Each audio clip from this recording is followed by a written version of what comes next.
All right, so let's start here. At this hour, as the trial looking into the murder of Babita Deokoran resumes, the organization Undoing Tax Abuse has expressed concern at the lack of support for Deokoran's family. She was a senior employee in the Gauteng Health Department, and you'd remember that she was assassinated outside her home in Winchester Hills in the South of Johannesburg in 2021.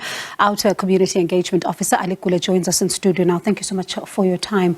Let's go back to, that moment we saw the headlines around her murder and a lot of people calling for justice. But fast forward, here we are. It doesn't look like things are moving.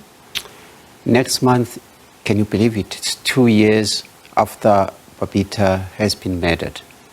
As probably a mother yourself, you'll understand. She left behind now a 17-year-old who is in matric. I don't know how the child is coping, but we give her all the support that she needs. But I'm not sure if you'll be surprised. We've seen the ministers, the premiers, the president visiting the victims of various crimes, which is a good thing. Isn't it funny that no one has visited that family? That maybe can ring something as well. But more than any other thing, today we're protesting outside the court for justice for Babita, but also for other whistleblowers. Babita is not the only whistleblower who has suffered. Unfortunately, she passed away. A lot of other whistleblowers are persecuted in various forms. They end up leaving job, and some have disappeared, making their working environment very difficult, and they end up losing work. So our call is about whistleblowers in general. And Ali, when one thinks about whistleblowers and their plight, as you've just put it in South Africa, at some point we heard about the possibility of a fund coming into play in order to assist them, but it doesn't look like there are lessons that are learned as far as how South Africa continues to treat its all-important people, and those are whistleblowers who are exposing a lot of corruption. Okay, it's in the public domain. We've got a good act to promote and protect whistleblowers.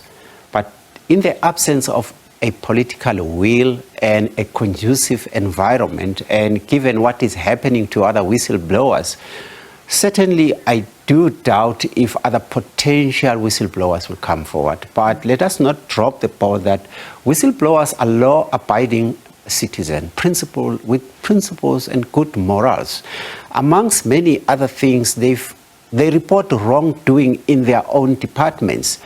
The troubles that we're facing in now, the unemployment, the crime statistics, the load shedding, the money that is being stolen without sugarcoating it, that is the tax that should be directed to essential services that are facing us on a daily basis. And while you talk about that, there's also allegations that continue to emerge around the Tembisa Hospital and the people that are said to be involved there.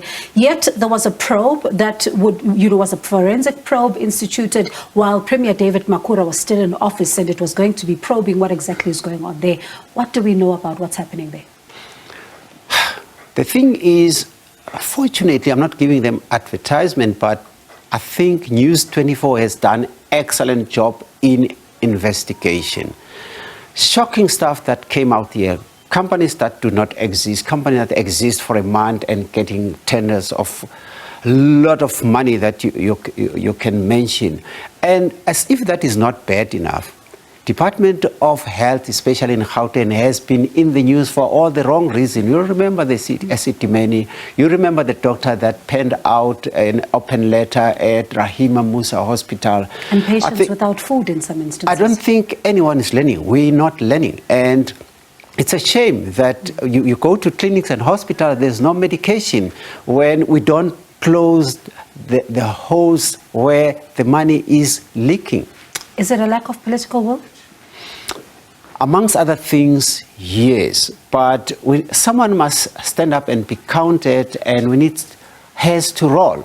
But this has been going on for as long as we can remember, and things are not getting better, not only in Gauteng, look across the countries. Department of Health, there's a lot of things that are coming out. You'll remember there are scandals of PPEs and all sorts of shenanigans that are going on in this department. And we still don't know what caused the fire at Charlotte Maxeke Hospital, for example. We're seeing all kinds of suspicions there, but nothing conclusive. But let's talk about something you alluded to when we were beginning our conversation, and that is around her family not getting support. And I wonder, what has been the impact of the absence of support for this particular family almost 2 years on?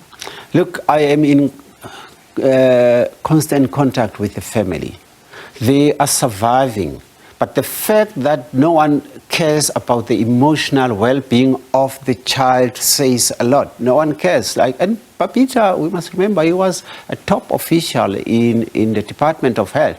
You don't have to be top official to get attention. Even if it was just a person like you and me, the fact that she died for doing the right thing, we should be showing support that other people who stand up and be counted are given support. A lot of statements, good statements for that matter, and sentiment has been expressed by the ministers, premiers, the president, including CJ Zondo.